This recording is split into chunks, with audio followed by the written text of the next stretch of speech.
Syphina about her family, if I'm remembering that correctly, right? Yes. Syphina's family. And Treyvor, what really happened that night his father and brother were arrested? Based on their roles is going to be different leveling of information. So the two with the highest rolls were Syphina and Treyvor. Syphina with a 17, Treyvor with a natural 20.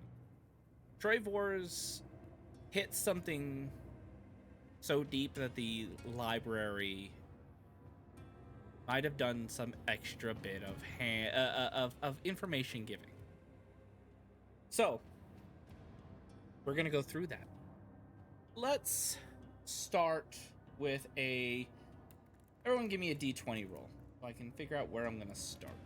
Okay, D20. Yes, a D. See if D&D Beyond is gonna fuck me again. I got a 6, so I'm guessing I'm going last. I got an 8. I don't know. You can't do much worse than what I was rolling the other night. Yeah. I got a 5. Yeah. Wow. I'm pretty sure that Zoe just rolled a natural 20. Yeah. If only that were for the fucking book. Yes. All right. So for the rest of you, I'd like you to cover your cameras as I am going to focus solely on Zoe.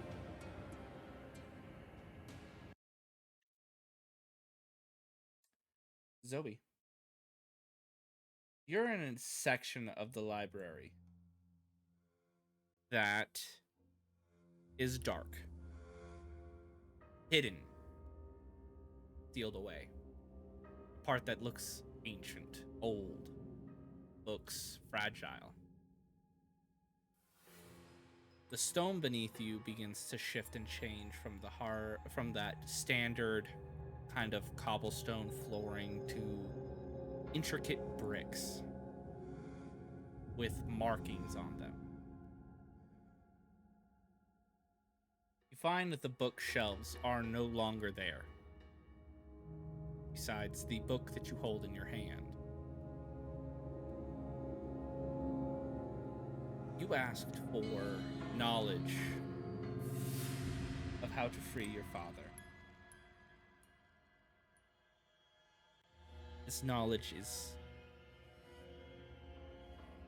something that is hard to come by because of the essence of what this is.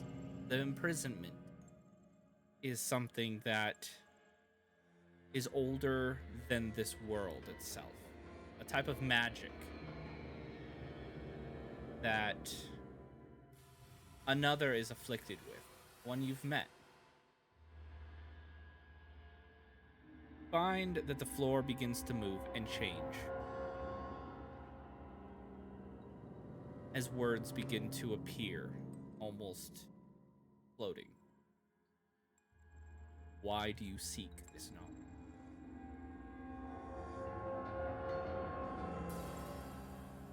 Bondum. It's my purpose for being left alive. What I was born to do.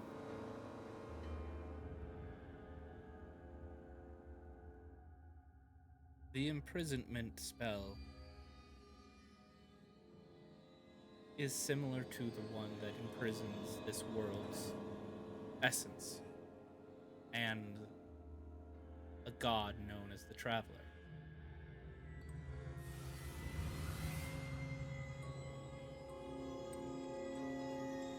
I see.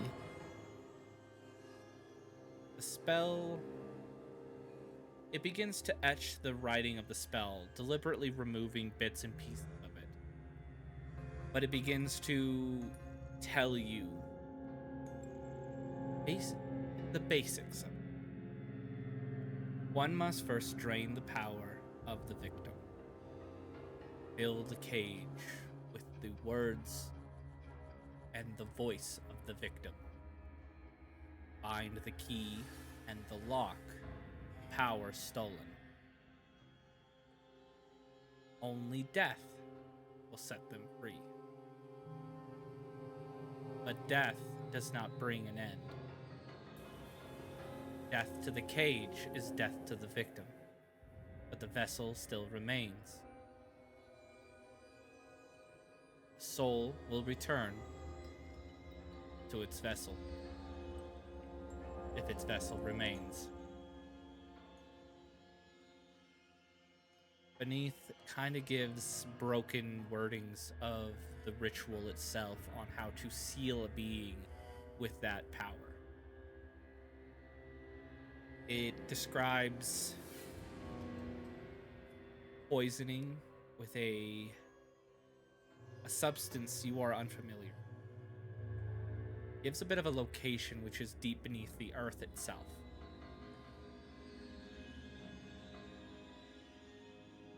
It's called the Blood of the Ruined. You've never heard of the Ruined before? But it states it as a name, not as a subject. Then it calls for the soul of the caster.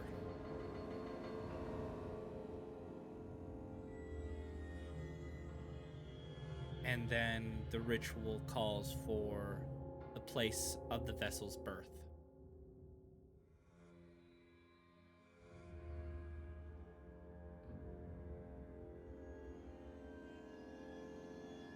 You're not sure, based on what was stated before, if your father is imprisoned in a cage of his own power, or if the cage is made of the caster's power. It's hard to understand.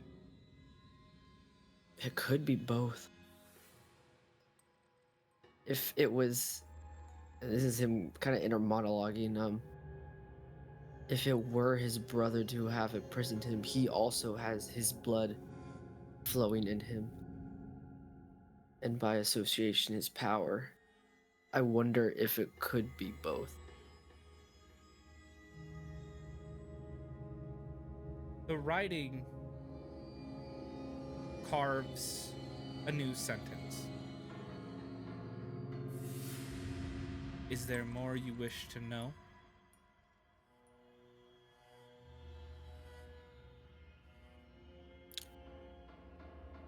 You speak to me in a way another individual speaks to me in memories and visions and stories. And does he? And this person, this being, has been injured under my care. And I need to know of a way to fix him. Another location of a place called a Star Forge. It writes the name Starforge with a question mark. I think that's what it was called. No, he's... Are you sure you want to? No, where Though I this- may have one goal tied to my entire being, I have taken on another. Help lead my people into the next generation. Yes, I'm sure. You will need a key before you can use the Starforge. Would you rather know where that is first? Or would you rather know where Yes. the Starforge is before the key? The key first. Deep within the earth, deep within caverns lost, once sanctified, once protected the mortals of a war none should see. There is a being. It brings back up the text of the ritual blood of the ruined. Find the ruined. Find the keeper of the key. It shows a hooded, shriveled figure sitting on rubble in front of a massive door. And a He'll key look in at their this. hand. He'll look at this being and just, he knows it's not real, he thinks, but I need to find you. Where are you? He just keeps staring at this until, I guess, his time runs out or until he can find out more. Deep within the Underdark, you have heard of this place. It shows the head of the mine operations, panicked face and crouching figure, as you remember when you brought memories of a place that a man did not want to ever remember. So it does all tie together. The location of the Star Forge is simple. In an old, forgotten town beneath its ruins, near the sea, find a lighthouse.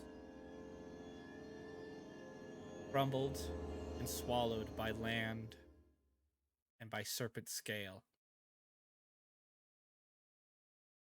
It shows a bit of the map, and this map shows a knife carved into the map at the location somewhere in Hild, along the sea edge. Is this who I think it is? Another relative? It is connected to another relative. I guess it'll be good to see him. Hopefully. This is all your question will bring you. Your search ends here. Very well. I thank you for your gift of knowledge. One last etching appears before you lose this connection. Be careful. The ruin seeks to devour and be whole. And you are pushed out of this area, finding yourself in the stairway of the library. The door no longer there.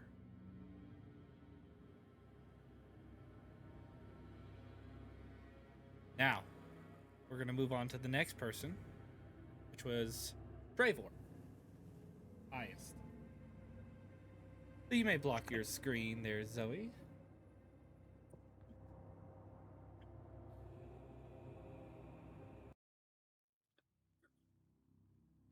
All right.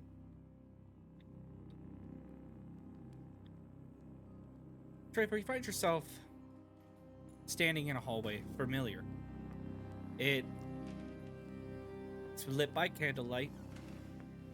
It's warm. However, outside is a stormy night. You can hear something in the other side of the door to your father's office. You can hear two people talking. It is your brother and your father. They seem to be going back and forth from debating, arguing, and trying to seem to figure something out. The door opens to you as they both look and they see nothing. Brother steps out for a moment and he looks both ways. Then you find yourself inside the office. Your father says, Was it one of your sisters or your brother? No, Dad. There's no one.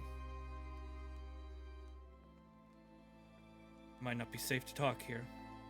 I agree. They must have figured something out. Had to have I don't feel well being here. We may bring your family in danger. Our family in danger. Your brother responds with a look of concern and irritation. If I knew looking into this, Father, would bring such dangers to our family, I wouldn't have done it so openly.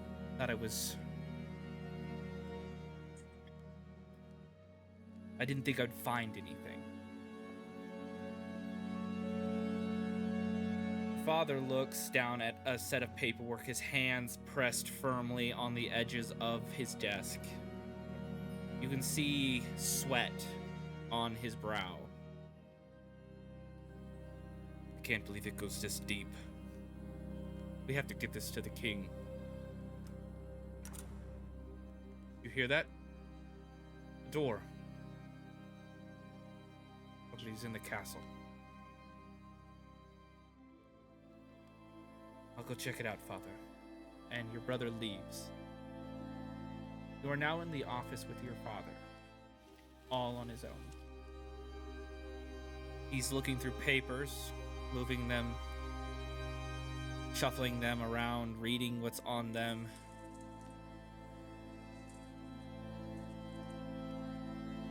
In this moment, what would Treyvor want to do?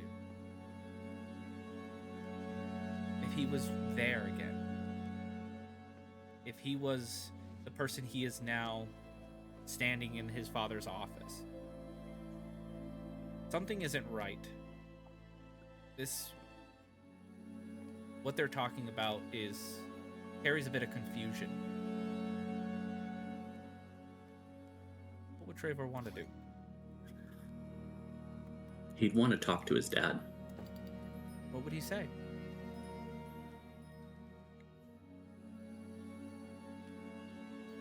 What the fuck is going on? You hear a whispered, almost faint, like ghostly breath carry your words through the room. Your father sparks upward, grabbing the handle of his blade. Visibility is a neat trick born by assassins. But an assassin wouldn't ask what's going on. Who is here?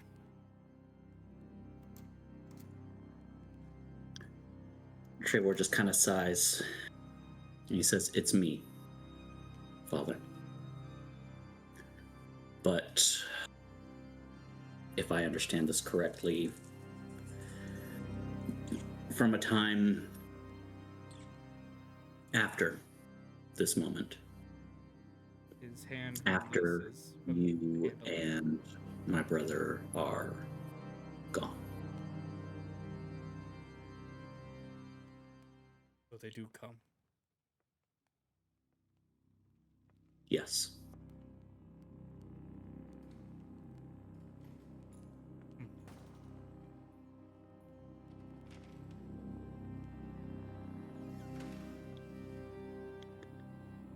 There's a lot of questions I have for you. And a lot of things I would like to say to you. Likewise, but I get the sense that our time is short. Out the window, you can see Torchlight riding in on horseback, surrounding the building. As your father looks out at the window, indeed, he grabs the papers, he rolls them up. He takes a sword off the wall. It's an old sword, one you've seen before. However, he removes the top of the sword, the hilt, and the pommel. He removes the pommel, and inside is a hollowed out edge, hollowed out ring. He puts the paperwork into that. Closes it up.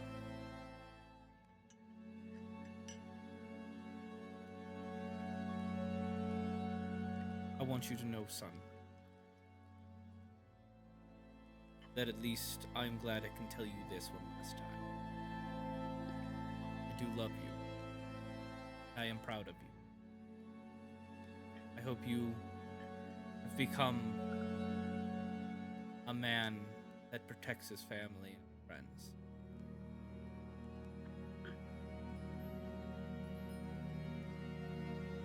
I'm Why- trying to. Why is it that you've come back in time to this moment? What can I give you that you are seeking? I came back to know what really happened. It has been brought to my attention that my memory of this event has been altered. That I might have unwittingly sworn myself into the service of the very people that destroyed our family. Your father openly shows an expression of guilt, an expression of sorrow.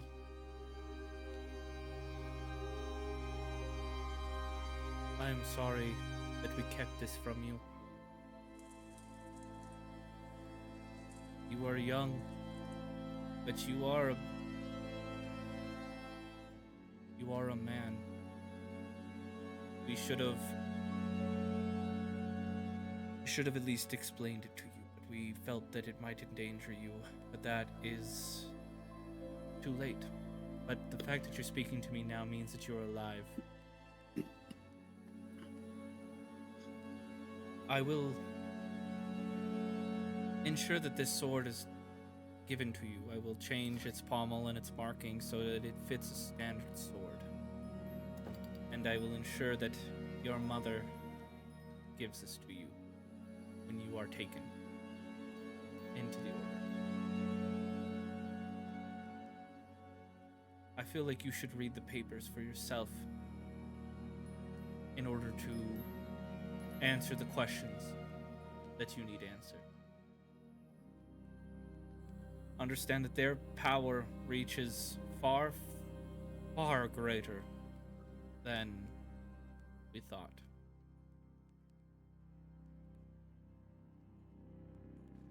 I'm sorry, son. I'm sorry too. For what it's worth, know that Mom and the girls are okay.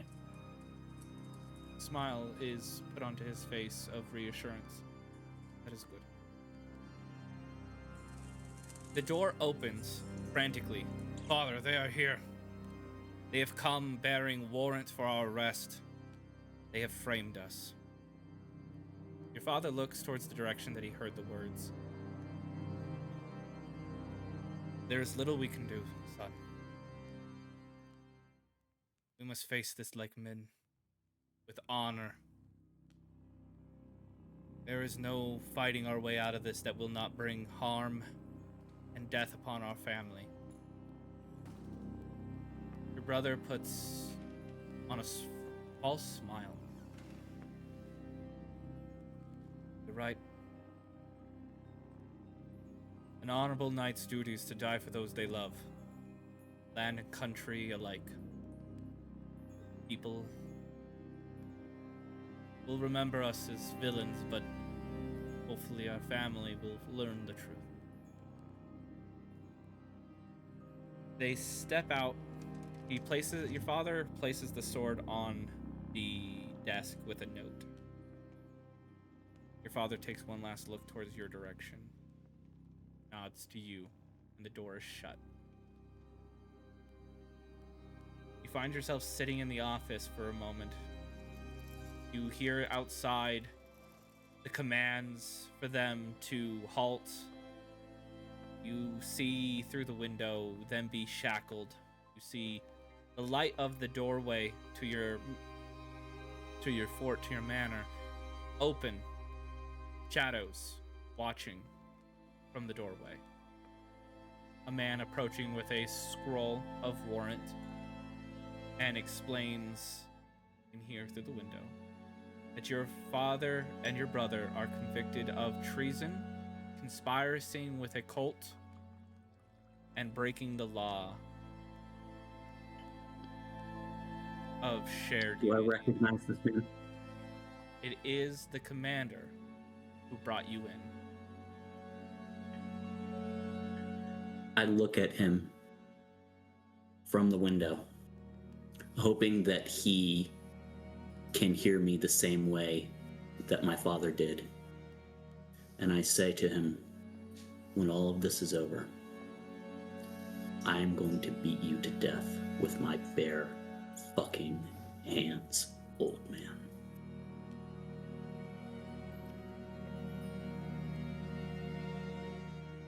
You watch as they are dragged away. You remember them being put into shackles and put into the back of in a cage. But now you watch from afar as the door as the door is kind of shut. You realize you never actually watched them be put anywhere. You watch them get dragged away into two separate wagons. Your brother in one smaller, looks more like a merchant's wagon. Your father in a much more caged one, prison wagon. Is there any way I can follow? Currently, no. But you do watch as they are sent separate directions. You watch as your brother tries to fight his way out of the wagon going down the road, but is quickly knocked unconscious.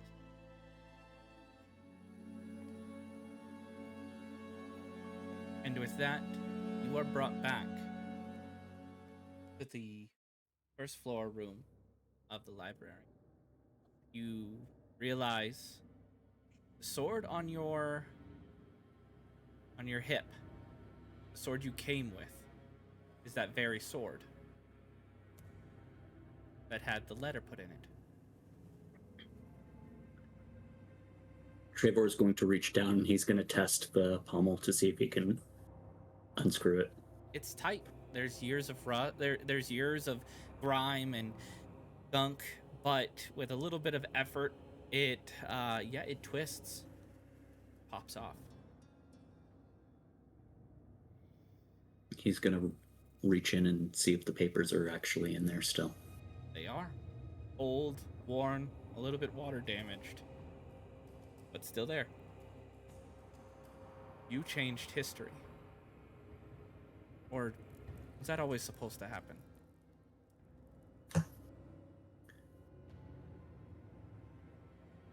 Inside are Treyvor. the paperwork explaining everything. Treyvor is going to lean against a wall and he's just going to kind of sink to the floor and he's going to just start reading.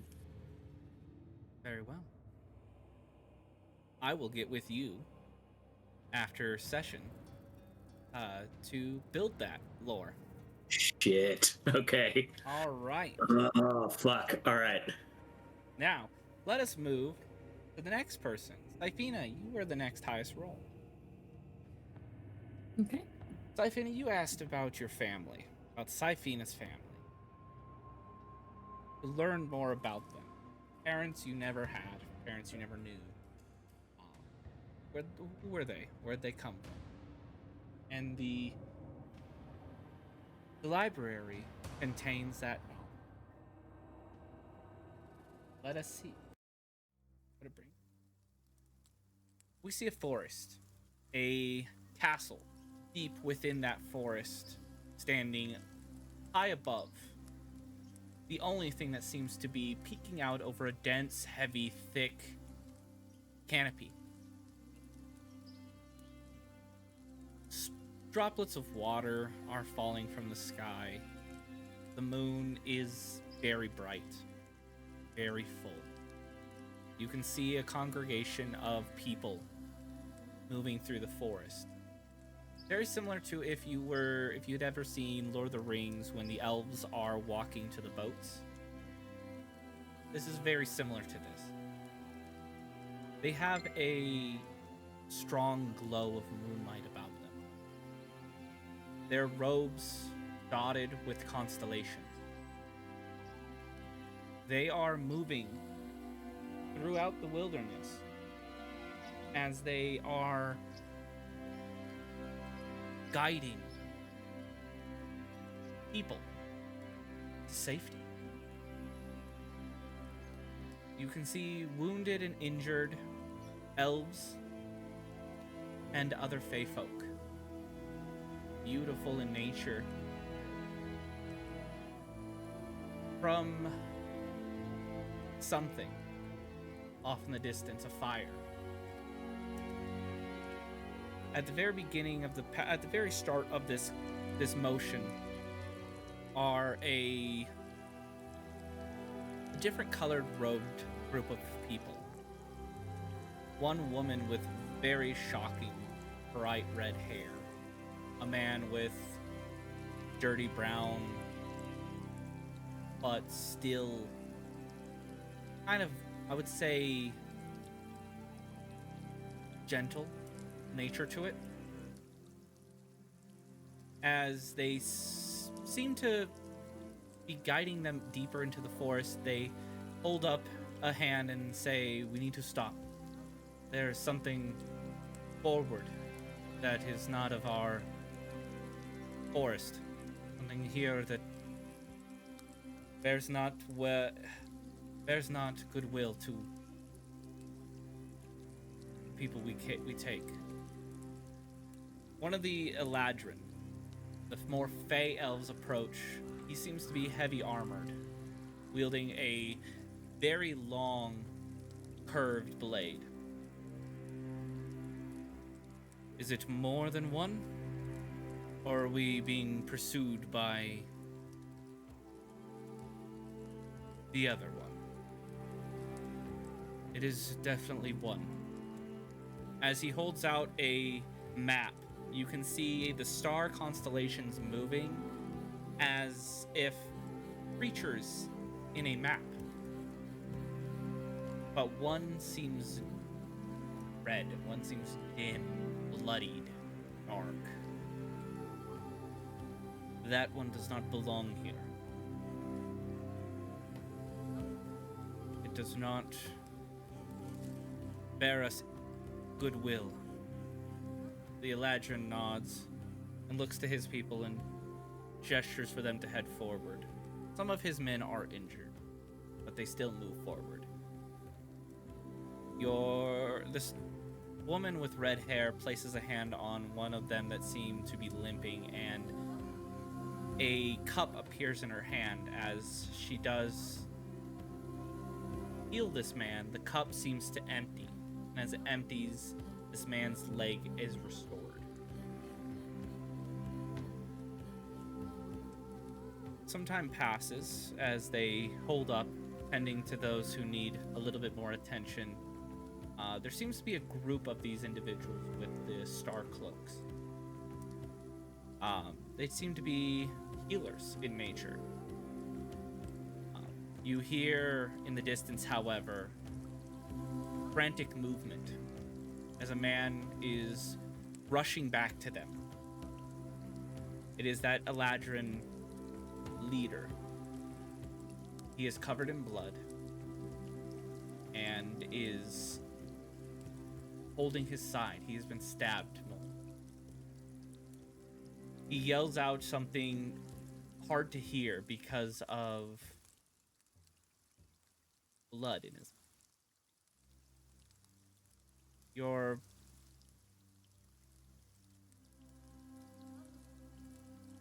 not sure, but this situation feels tense.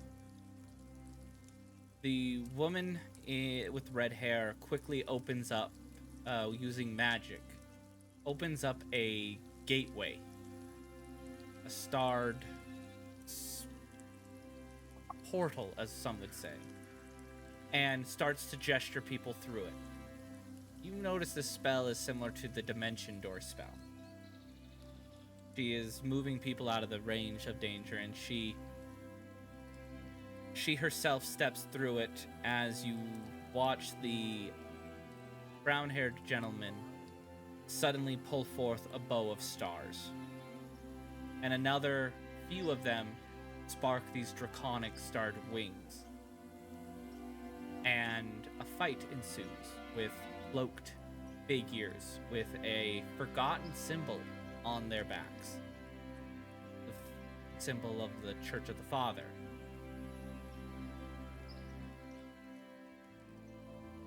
And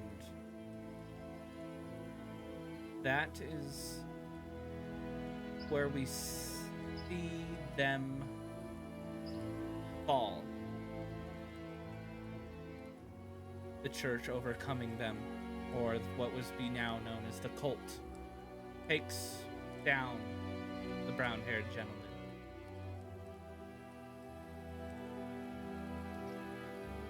The woman with red hair sees this with the map, sees the dots dim and fall. A tear starts to well up in her eye as she places a hand upon her stomach.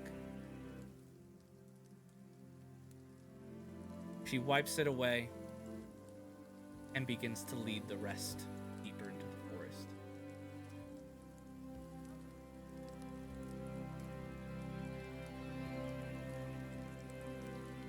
A song is sung for the departed. In Elvish, it rings through the forest as the trees grow thicker and move to hide their path. Guides have died.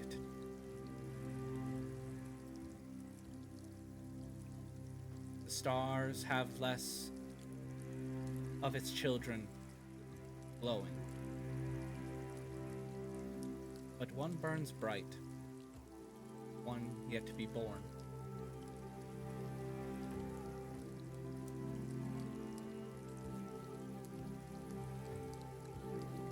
We see the woman whisper a name.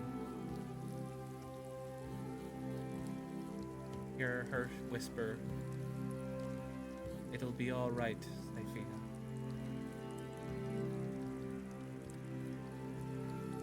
When we die, we are not lost forever. The stars will carry us and guide us. The brother and sister of the cycle will judge us and allow us in. Rebirth will wait for the Keeper to bring us forth, and we will be reborn.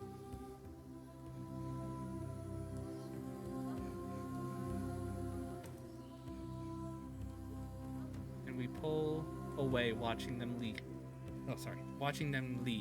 going deeper into a land no normal mortal should ever see. A woods, a life, the last spark of the Fae.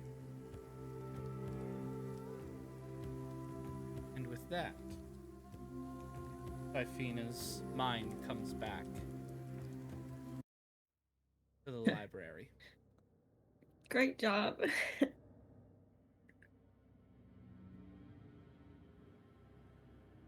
You've learned a valuable thing for Syphina, something that carries a lot of weight. Yeah. Something that teaches her something very important about herself. This is the first steps for Syphina to break free from things that she was taught, or things that she should have learned. I hope that she continues the path that she is on now. And let's move to the next person, the last person, Kain.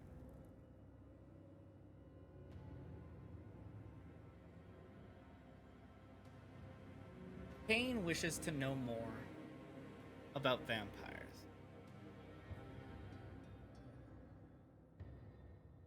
The best thing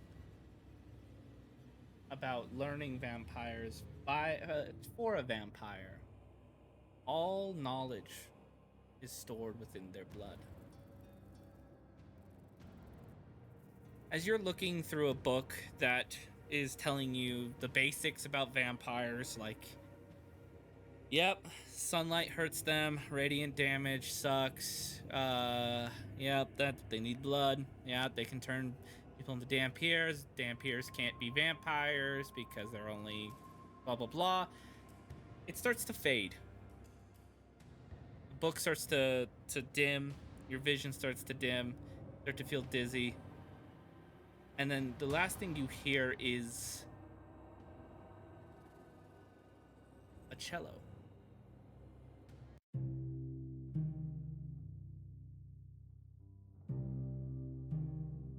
As the library forces a connection. You find yourself in the theater again. You turn around, the door is still heavily locked. However, one of them is unlocked. The cello is playing by itself. The dancers on stage dancing. Your vampiric side is nowhere to be seen.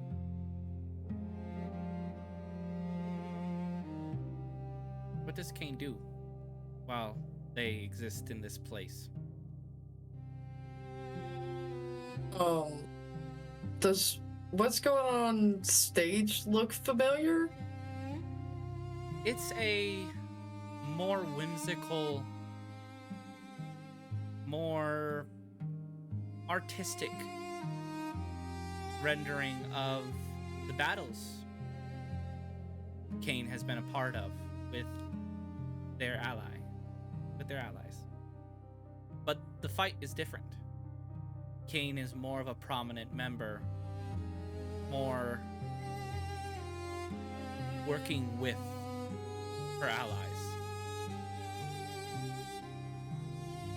than doing their own thing. You can see a in tandem movement, partnership between each one.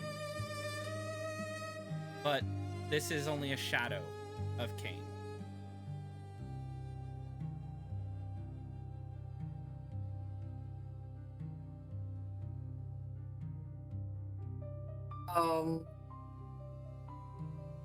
I guess I'm gonna explore the theater a little bit. Look for my other half, so to speak. You explore the theater.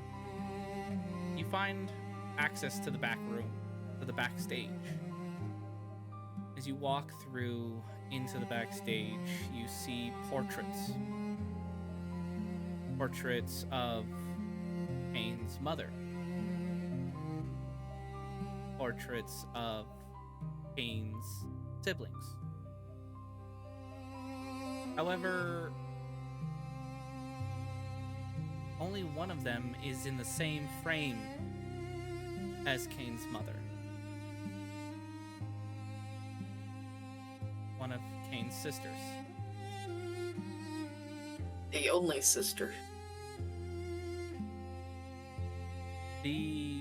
There's another man who seems very regal in his painting. Eyes painted crimson. The eyes seem to draw attention, almost forbidding you from looking anywhere else. The man has dark black hair. Long and flowing, with a very red and almost golden cloak. The background is painted red. But a face of sorrow, of loss, of grieving, painted on this man.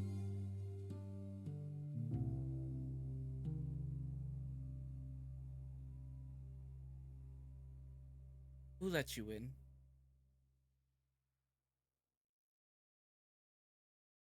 The library. I think. Did not know it had that power. Then again, I only know as much of you when it comes to the library.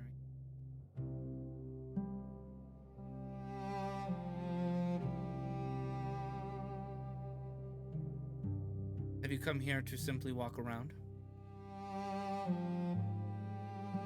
No. I actually don't know why I'm here. I was looking for more information on vampires.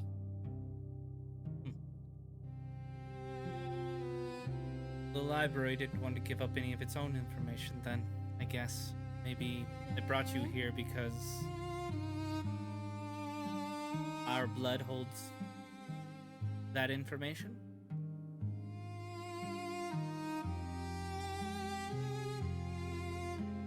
So it seems.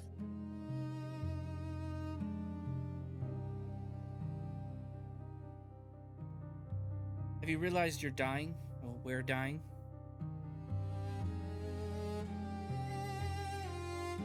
Oh.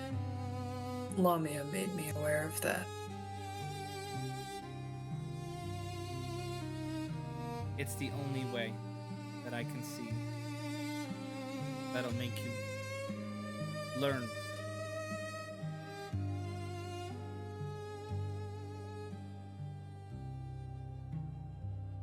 I don't want to die.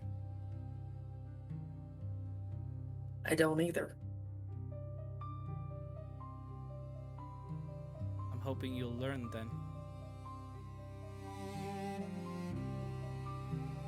My life is in your hands, as much as your life is in your hand. We are one, and I have to put this much faith into you, as much as you have hurt me. I have to have faith in you. I can't simply unlock those doors now that I've made this decision.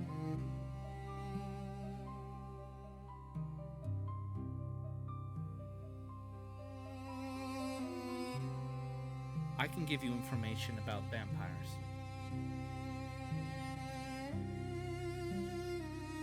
What do you want to know?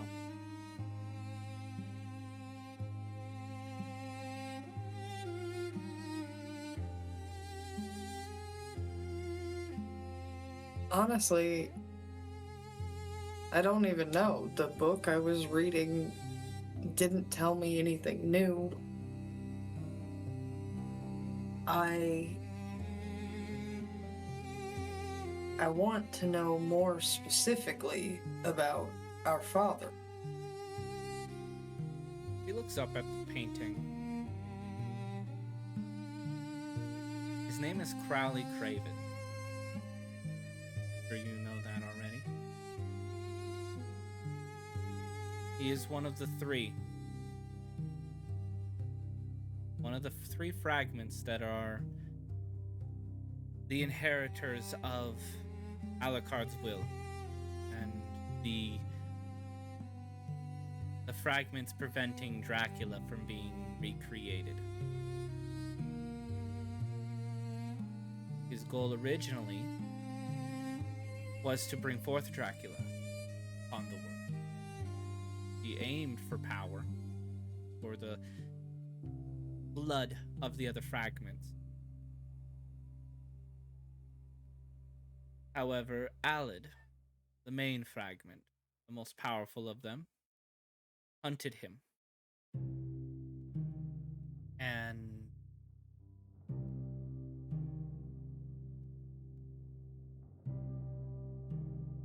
that's when he went into hiding in Alor. When the land separated, this cut him free from the pursuit of Alid. He was known as the Puppet Master. Even if you weren't a thrall of his, he could, with a single drop of your blood, control you for a time. If he had a significant amount, he could control you for your entire life. Puppet you Every step you take is a whim of his. Except for one person who couldn't be swayed, no matter how much he tried. It enticed him with anger because he is a proud man. He does not like to be made a fool, but this woman made a fool of him at every turn. So eventually that anger turned to admiration. And the one he wanted to puppet found strings of her own to puppet him. A bond was made and a life was changed. Craven no longer hungered for power. He hungered for serenity, peace. And then he learned of news that worried him at first for the life of this woman, but soon found that life made an exception. Why? He does not know. But it made an exception, and his desire for serenity and peace became greater. He wanted a world of safety, of acceptance, not for him, but for his child. In a world that he knew would not accept himself and would for sure not accept a half-blood.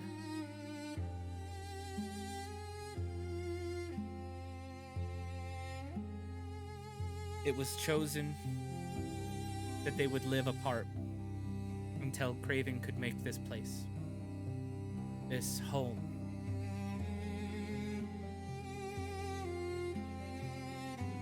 The woman took the child and, with help of family, made a place of safety for the child for the time being. Raised the child as human as possible.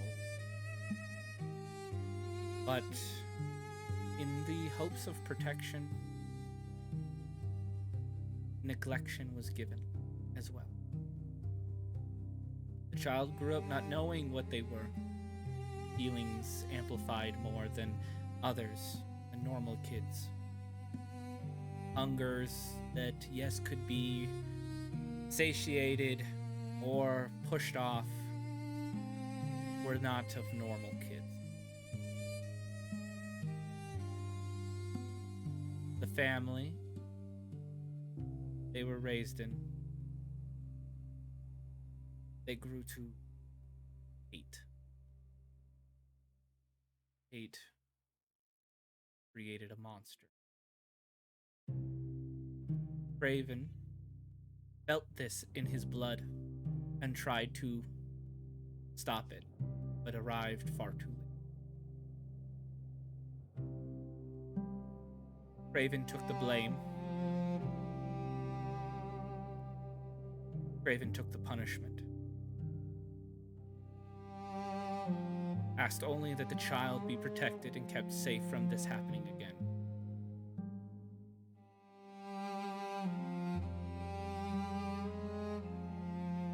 Craven was approached by a man who said that he could give Craven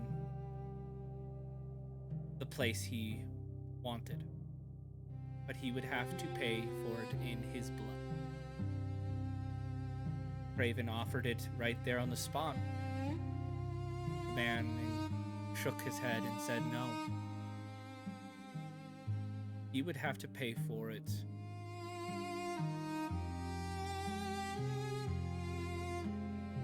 by a knife that he made.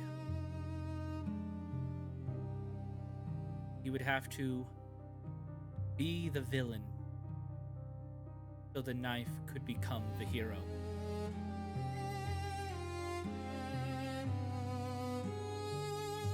So Craven accepted.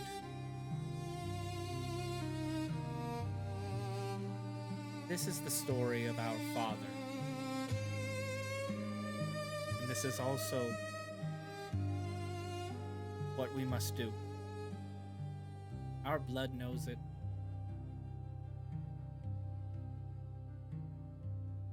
A tear falls from your other half's eye. Oh, Kane's crying too, just silently currently.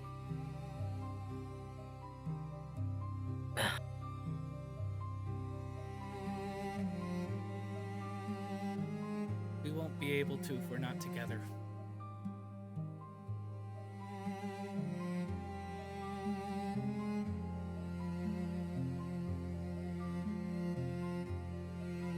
I honestly don't know how to do that. She walks. I had it completely and totally beaten into me that my emotions did not matter. Another form of protection given to neglect. Protection for your side, neglect of. I'm an emotional half of you that you. 1 second.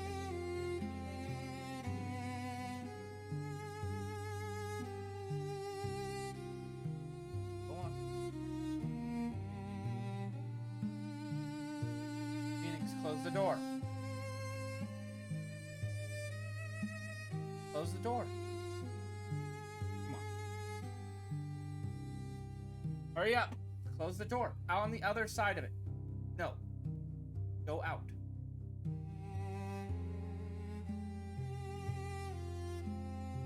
Child.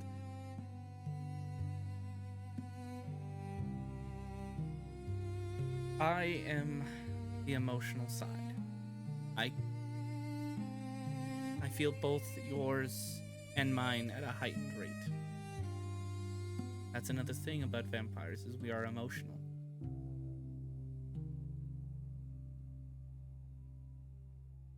If you want to accept me, you want to show our blood that we are one, you will need to learn to open, feel emotion. Because if you were to take on the degree of emotions I have, it would not be good. It would be another way of death. One that is far sadder.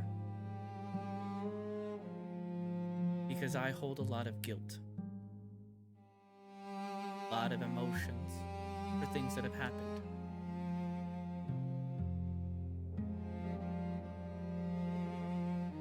She looks out across the theater at the door. Managed to unlock one of them.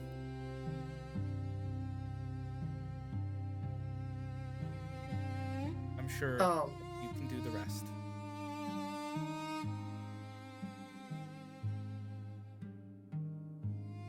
Kain looks at her and then looks at the 3 pictures on the wall.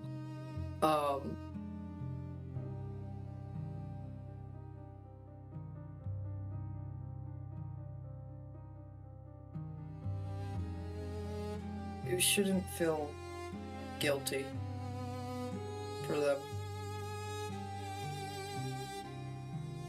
Their deaths are just as much my fault as they are anyone else's.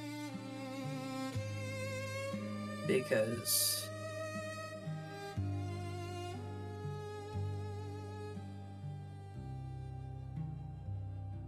Well, what you do is what I do. And what I do is what you do. In a hope to lighten the mood, I still feel really bad for Dandelion's chicken. me too. Honestly, was not aiming for the chicken. It was just there.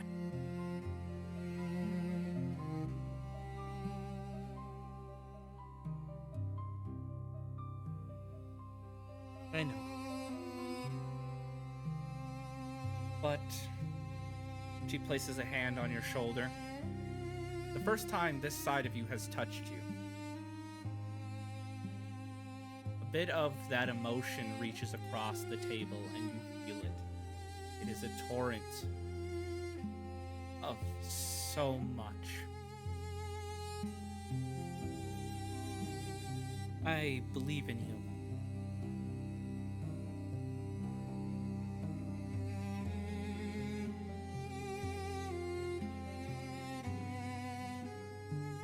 I'm sorry it's taken me this long to start to believe in you.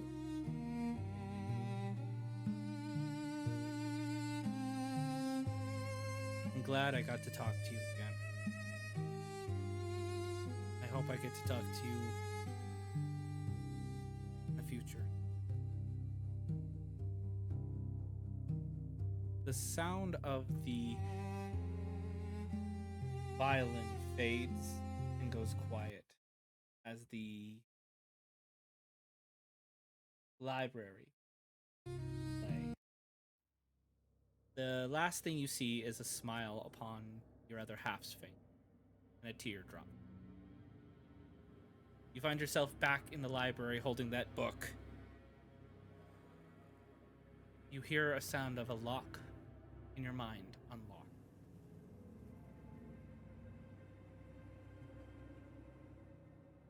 Thank you for joining another episode. And remember, everyone, every view, every like, comment, subscription helps us keep building these worlds, telling these stories, and bringing more adventures to the table. A special shout out to our players, our dungeon master, and everyone behind the scenes who helped make this show possible. And an extra thank you to our community. You support us more than you know. If you want to help the channel grow, check out our Patreon. Even joining the free tier helps support the channel, keeps you connected with updates, and lets you be a part of the Storyteller's Tales community as we continue to grow our channel and tell more stories. A huge shout out to our Patreon supporters and everyone who's shared the show, commented on the episode, or told a friend about us. You help keep the dice rolling. And a special shout out to our Realm Shaper tier member, Lauren Sullivan. Thank you very much. And until next time, everyone, remember, tell your grandma. See ya.